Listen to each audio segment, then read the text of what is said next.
हरिओम। देखिए, मन को बताया है, मन एक औजार है, यंत्र है। औजार से हम क्या खोदते हैं, क्या उठाते हैं। चिमटा है तो उससे क्या उठाते हैं, क्या लेते हैं। तो इसलिए कहा है, जब हमारा भाग्य उदय होता है तब हमें सतगुरु की सानिध्य और सत्संग मिलता है। बहुत मुश्किल सत्संग तब मिल जाता है जब मेरा भाग्य उदय होता है, तभी सतगुरु की सानिध्य मिलती है। बड़े भाग्य से सोच लेता हूँ। सतगुरु हमारा सोया हुआ विवेक जागा देते हैं। सतगुरु नहीं हमको जो है जानवर से आदमी बनाया, आदमी से जानवर नहीं, सोया हुआ भाग जगा देते हैं। वो विवेक जागने पर हम समझ में आ जाता है हमें कि यह संसार नश्वर है, कुछ भी रहने वाला नहीं है। सत्य को पता चल जाता है कि यह संसार तो नश्वर है, कुछ भी रहने वाला नहीं है, ये पता चल जाता है।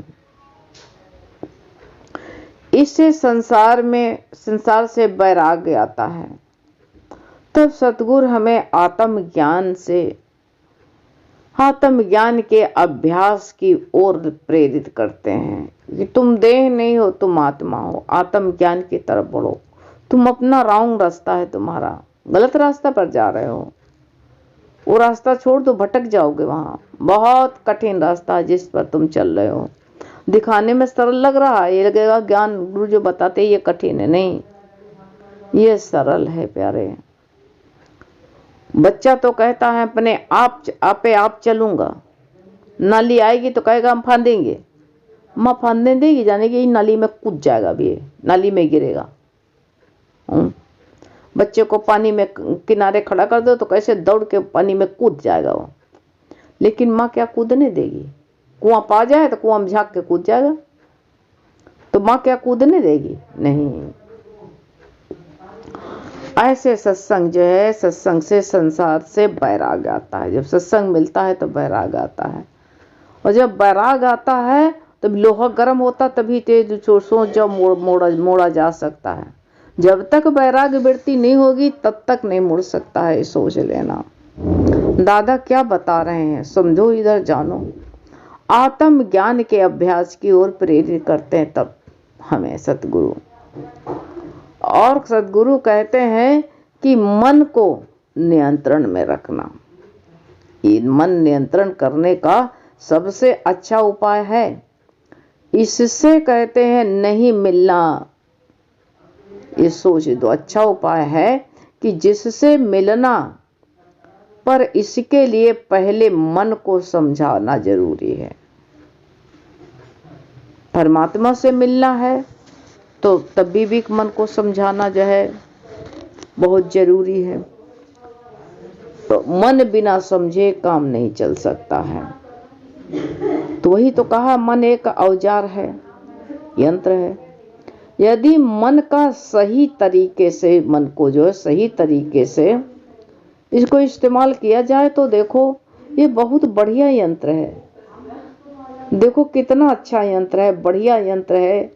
देखो इसमें बाहर से कुछ लाने की आवश्यकता नहीं होती। देखो गाड़ी यंत्र है, उसमें बाहर से तेल लाना पड़ता है, उसके पुर्जे घिस जाते हैं। भगवान ने ऐसी बढ़िया गाड़ी बना दी है, जब से पैदा हुए हो तब से कोई भी पुर्जा बदलाना नहीं पड़ा। तभी तो वो कहा है कि मेहतर रामलाल की पत्नी ने यही कहा कि राजा आपने जब से हमको ये झौवा दे दिया है, हर साल मेरा झौवा बरसात में गल जाता था, मेहतरा नहीं कहती, लेकिन जब से आपने ये हमको थाल दे दिया है, एक बार भी नहीं बदलाना पड़ा। उसके घर में पुत्र हुआ था तो सबका जो है, सबको निमंत्रण दिया, अपने घर के जमादार को भूल गया। जब अपने घर के जमादार को भूल गया तो उसकी जमादारी ने कहा कि अरे, कहा राजा ने सबको बुलाया, हमको नहीं बुलाया। तो जमादारी ने कहा तो क्या हुआ, अपना राजा है, काम काज में भूल गया होगा, जाना जरूर चाहिए। जब रामलाल गया तो राजा इतना खुश हुआ कि चलो इसको तो हम भूल ही गए थे, लेकिन अच्छा हुआ ये आ गया। तो राजा ने कोई उपहार में मोतियों भरा सोने का थाल लाया था, राजा ने खुश होकर के उसको दे दिया। अब मेहतरानी जो है ऐसे जब मेहतर लेकर कहा राजा ने क्या दिया, कहा सोने का थाल मोतियों भर के दिया है। और मेहतरानी नाचने लगी, ठुमक ठुमक के खूब नाचने लगी, नाचने लगी। कहा कि अरे कहा जवान रामलाल ने कहा ये क्या कर रही, कोई देख लेगा तो क्या होगा, चुरा ले जाएगा, चोर ले जाएंगे। कहा कैसे चोर ले जाएंगे, अब इसी में मैं बिष्टा कमाऊंगा। कहा कोई छीन लेगा तो कहा कैसे छीन लेगा, हम जो है इसको तारकोल से पोत देंगे, कोई जान ही नहीं पाएगा। अरे गुरु कहते तुम अपने ऊपर तारकोल पोते हो, तुम खुद ही नहीं जान पा रहे हो मैं कौन हूं। तुमको खुद ही पता नहीं कि मैं कौन हूं, क्यों आया हूं, क्या है। सोने का थाल भगवान ने दिया, ये सोने का थाल है, शरीर कभी नहीं टूटेगा, आज तक टूटा नहीं। गुरु कहते तुम जब मनमानी न करो, इस शरीर के साथ कोई छेड़खानी न करो, इसमें जहर कोई न भरो, तो कुछ पुर्जा नहीं बदलाने पड़ेगा। पेट के भी पुर्जे क्यों बदलाने पड़ते हैं, नाप शनाप भर लेते हो रद्दी की टोकरी समझ करके, तब इसके कहते हमारा लीवर खराब हो गया, हमारी किडनी खराब हो गई। अरे पहले तुमने देखा ही नहीं, इसमें कोई न कोई प्रॉब्लम थी, देखा ही नहीं, को बिगड़ गया तो बिगड़ गया, जा रहा घिस रहा तो घिस रहा, इसकी तरफ ध्यान ही नहीं दिया कोई नहीं। हम लेडीज तो बिल्कुल ध्यान नहीं देते हैं, इस शरीर की तरफ बिल्कुल इधर निहारते तक नहीं, किसमें क्या बन रहा, क्या बिगड़ रहा है। पीड़ा हो रही तो होने दो, यही करते हैं ना। सबको बना के खिला दोगे तुम जो है, गुरु कहते अपने लिए नहीं होगा तो कोई बात नहीं। गुरु कहते थे तुम बहुत बड़ा पाप करती हो, सबको सब्जी दे दोगे, सबको जो है दाल सब घी अचार सब लगा के दे दोगे, लेकिन अपने लिए क्या करोगे, कुछ बचा नहीं तो तुम क्या करोगे, अपने लिए तवा कढ़ैया भगोना पोंछ के खा लोगे, कढ़ैया पोंछ के खा लोगे, कहीं कोई बात नहीं। कोई के लिए अगर कोई खाना मांग रहा है तो बनेगा, और अपने लिए क्या करोगे, अपने लिए तुम जो है ना कोई बात नहीं है, बासी रखा है वही खा लेंगे, अपने लिए परवाह ही नहीं करते हो बिल्कुल एकदम से। तो यही गुरु कहते यही पाप है, और कोई पाप नहीं है, यही बड़ा पाप होता है। तो यही गुरु बार बार यही बताते हैं कि ऐसा मत करो। तो जो है तुम सबसे, तो रामलाल जो था वो मेहतरानी रोज जो है जब तक उसमें मोती थे खूब खाए, सांसें जब तक रहती है खूब मौज उड़ाते हो, आखिरी समय जब कहते हैं जब सांसें नहीं रह जाती हैं, जब बिल्कुल बीमारी घेर लेती है, तब रोते हो, कहते हो क्या करें, कौन सा डॉक्टर बुलाएं, क्या करें। खूब मौज मारते हो, पहले अपनी सांसों को बर्बाद करते हो, लड़ने में झगड़ने में काम क्रोध में कितनी सांसें बर्बाद कर देते हो खूब। वही गुरु कहते जब तक मोती थे तब तक खूब पिया, मौज उड़ाया, जिंदगी में यही किया और क्या किया, सारी जिंदगी इसी को जो है बिताते रहे, कभी कदर न समझी। अन्न कहते हैं हीरा था हाथ ला पाया, तूने कदर न जानी, संतों की संगति में पूछा न मोल इसका। जाते कोई संत के पास में तो इसका बता देता, कोई जौहरी बताते इसकी कीमत, लेकिन गुरु ने कहा बस सबके बीच में इसको गंवाती रहे, फेंकते रहे, कौन इसकी कदर बताएगा। जो अपनी कदर करने जानता दुनिया उसकी कदर करता है, जो अपनी खुद कदर नहीं करता उसकी कदर कौन करेगा बताओ। तो कोई संत के पास में बैठो तो तुमको बताएगा कि हाँ तुम कौन हो। नहीं पास बैठने का मौका है तो तुमको जो गुरु की वाणी तुमको बता रही है कि तुम्हारा मोल क्या है, कोई चीज से इसका कोई मूल्य अंक ही नहीं सकता, कोई बता ही नहीं सकता कि इसका ये अनमोल हीरा मिला हुआ है। सोच लो आज मिल गया है तुमको, अब चाहो तो इसकी कदर कर लो, चाहो भाई ना करो तो तुम्हारे हाथ की बात है। तो यदि मन का ये कहते हैं सही तरीके से इस्तेमाल किया जाए तो ये मन एक बहुत बढ़िया यंत्र है, किंतु कहते हैं अगर इसको जो यंत्र को कैसे चलाते, जैसे रामलाल की मेहतरानी ने लगाया। मेहतरानी रोज झुआ लेकर के जाती, तारकोल पूत लिया और उसी में जो है क्या करती, रोज बिस्टा कमाने जाती। आज तो सबके फ्लैश बन गई सबके यहाँ, पहले तो मेहतरानी आती थी। यानी मध्य प्रदेश में कहेंगे रानी जी, मेहतरानी नहीं कहते, रानी जी कह के बुलाया जाता है। वहाँ कोई मेहतरानी नहीं कहता, क्योंकि आप लोगों को तो बता चुके कि उज्जैन मेरा मायका है, तो वहाँ सब लोग जो है रानी जी कह के बात बताते हैं। तो उसको जो है खूब कमाई। एक दिन राजा ने कहा, देखी चल के हमारा रामलाल मेहतर तो इतनी मोती दिया था, सोने का थाल दिया था, अब तो माला माल हो गया होगा और जो है अब महल बनवा लिया होगा, द्वारे पर हाथी बंधा होगा। पहले के ज़माने में हाथी बंधना बहुत बड़ी बात मानी जाती थी। तो भाई राजा उस गली से गुजरा तो क्या देखता है, वही दरवाजे पर पंजा रखा, वही मक्खी भिन भिना रहे, वही से गिरी हालत में बच्चे गंदे कपड़े पहने, वही फटा फूटा झोपड़ा। राजा ने कहा, अरे रामलाल कहाँ है तू? कहा, अरे साहब की जय हो, राजा की जय हो, जय हो। मेहतरानी भी निकल के आई, कहा महाराज बहुत धन्य है आपने। कहा मैंने सोने का थाल दिया था, क्या किया? अरे कहा महाराज, कहा मोती भरी थी, कहा खूब मौज उड़ाया राजन, खूब मौज उड़ाया। मेहतरानी ने करी, कहा महाराज मेरे ऊपर बड़ी कृपा कर दी, जब से आपने ये थाल दिया तब से मैं इसी में बिस्टा कमाती हूँ और एक बार भी नहीं टूटा, नहीं हर साल झुआ बदलना पड़ता। राजा ने सर पे माथे पर हाथ मार लिया, कहा ये सोने का थाल बिस्टा कमाने के लिए छीन लिया। कहा इसलिए दिया गया, ये शरीर हमारा सोने का थाल है, समझ जाना। कहाँ इस्तेमाल करते हैं समझ है जरा सी? हाँ, इससे दूसरे की चुगली चपाटी निंदा चुगली करते हैं, बिस्टा उठा रहे हैं। अरे इससे भगवान का भजन नहीं करते तो बिस्टा उठा रहे हैं, और क्या कर रहे हैं? ये सांसें कहाँ लुटा रहे हैं? खाने पीने में, जैसे उसने शराब पीने में लुटा दी थाल भर के मोती। ये सांस ही मेरी मोती है और शरीर ही मेरा सोने का थाल है।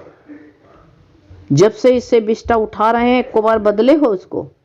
कितनी चुगली कितनी चपाटी कितनी निंदा सबकी करी, इससे एक बार भी नहीं बदला इसको, हैं? नहीं बदलेला तो यही जो है गुरु कहते हैं सबसे बड़ी कमी है, एक बार भी नहीं तुम बदले इसको।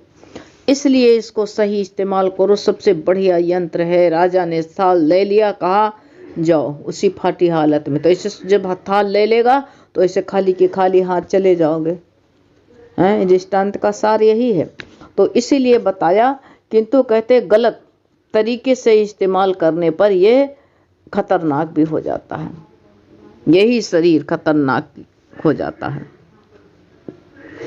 ये जो है जरूरी नहीं है कि इसका गलत प्रयोग ही किया जाए। सब लोग गलत प्रयोग नहीं करते, इसका जरूरी नहीं कि गलत ही प्रयोग सब लोग करते हुए, नहीं, ऐसे नहीं। तो वही बताते हैं कि सब लोग इसका गलत प्रयोग नहीं करते हैं, ये क्योंकि इन्हीं कहते हैं इसका जो है हम मन को कहते हैं मोबाइल में नहीं, इसका इस्तेमाल नहीं करते, वरना मन ही हमारा कहते हैं मित्र बन जाएगा। और जो सही इस्तेमाल नहीं करते हैं इसको, तो कहते हैं वरना मन ही कहते हैं इसका एक बहुत ही खतरनाक खतरा इस्तेमाल, गलत इस्तेमाल पर ये मन बड़ा खतरनाक होता है और एक बीमारी का रूप धारण कर लेता है। ये मन हमारा एक बीमारी का रूप धारण कर लेता है जब इसको गलत इस्तेमाल करते हैं, तो ये क्या होता है, हमारी बीमारी का रूप धारण कर लेता है। और गुरु कहते हैं कि तुम्हें विश्वास है कि तुम मन का एक भ्रम है कि ये यंत्र तुम्हारे ऊपर हावी हो चुका है, क्यों हावी हो चुकेगा? मन तुम्हारा जो है हावी नहीं हो चुका है। हम कहते हैं नदी को पार करने के लिए नाव की सहायता लेते हैं। गुरु क्या बता रहे हैं सोचो, नाव की सहायता लेते हैं, उसके बाद नाव को साथ में नहीं ले जाते हैं। नाव को अपने साथ लेकर के जाना एक बोझ ढोना हो जाएगा, सोच जाना। ठीक उसी प्रकार रोटी कपड़े समय पर कहते हैं हमें जो है, जैसे रोटी कपड़े सबकी ज़रूरत पड़ती है। जैसे अब एक ही उदाहरण ले लो, कहते हैं रोटी हमको जो है रोटी पकड़ने के लिए है चिमटे की ज़रूरत पड़ती है, बेलन का प्रयोग करना पड़ता है, पर उसको अपने साथ लेकर के घूमते नहीं हैं। ज़रूरत है पर उसको साथ में लेकर के नहीं घूमते हैं नहीं। जब मन की आवश्यकता हो तब इसको प्रयोग करना चाहिए, उसके बाद इसे से अलगाव करके इसको शांत कर देना चाहिए, मन को शांत कर देना चाहिए। मन की कहते मन ही हमारा दोस्त है और मन ही हमारा दुश्मन है। अच्छे विचार हैं तो अच्छे विचार भरते हैं तो मन नियंत्रण में और मन हमारा दोस्त हो जाता है। लेकिन जैसे ही हमारा मन की सोच नकारात्मक हो जाती, गलत हो जाती है, तो कहते हैं यही जो है भूतकाल और भविष्य के विचार चलाने लगता है, हमको पीछे की तरफ घसीट ले जाता है या आगे के लिए सोचने लगता है। ये हमारा मन कहते हैं शत्रु हो जाता है। बाहर हमारा कोई शत्रु या मित्र नहीं है, इतना याद कर लो। मन ही हमारा दुश्मन है, शत्रु है, और मन ही हमारा मित्र है। ये इष्ट मन ही दुश्मन है, सोच लो। और जो है जो व्यक्ति विशेषता से शत्रु दिखता है तो क्यों? मन के कारण दिखता है। गुरु कहते हैं यदि तुम विचार तुम्हें कहते हैं दुखी ना करें तो किसी को भी ताकत नहीं है कि तुम्हें दुखी कर सके। हमारे मन में उल्टे सीधे विचार आ जाते हैं और यही विचार हमको दुखी करने लगते हैं। चिंता मस्तिष्क पर आती है और चिंता बीमारी बना देती है, और बीमार होकर के फिर इंसान कहाँ चल देता है? बिल्कुल नीचे की तरफ, क्योंकि मन का नीचे बहना स्वभाव है, इसलिए मन नीचे की तरफ चल देता है। जहाँ तक हो जाए तहाँ तक ऊपर बढ़ने की कोशिश चलो। हरि ओम।